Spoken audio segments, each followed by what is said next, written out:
Welcome to Excellence in Excel. I am Nick Wong, and in this video we're going to focus on how to freeze multiple rows. So imagine, if you've seen one of my other videos, we'll focus on how you can freeze the first row. However, you're maybe in a situation where you don't want to freeze the first row because your first row here, you can see, is not related to the information. So you want to do it differently. So how can you do this? Well, very easy.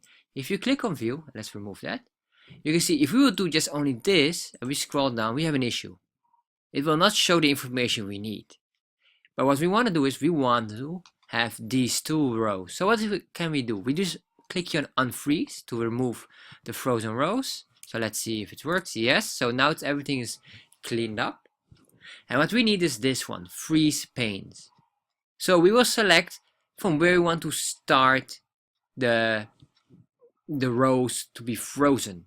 So we click on the third row because we want row number 1 and row number 2 to be frozen. So we click here on the third row. We click then on freeze panes. Then you will notice that something happened. And once that works, now we can scroll down and let's see what happens. You can see now, as we scroll down, the row number 1 and number 2 are working as you want them to have. And if you have more rows, you can just unfreeze them. You can even add it up here. Let's insert here, and here's some introduction information. I'll just put in something.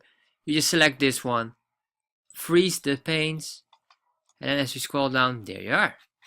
Works perfectly. So this is really how you can do it, and to unfreeze it, you click on unfreeze and everything is now back to normal. So this is how you can freeze multiple rows with the freeze pane option. If you like information about Excel and how to improve your Excel skills, check out the link below.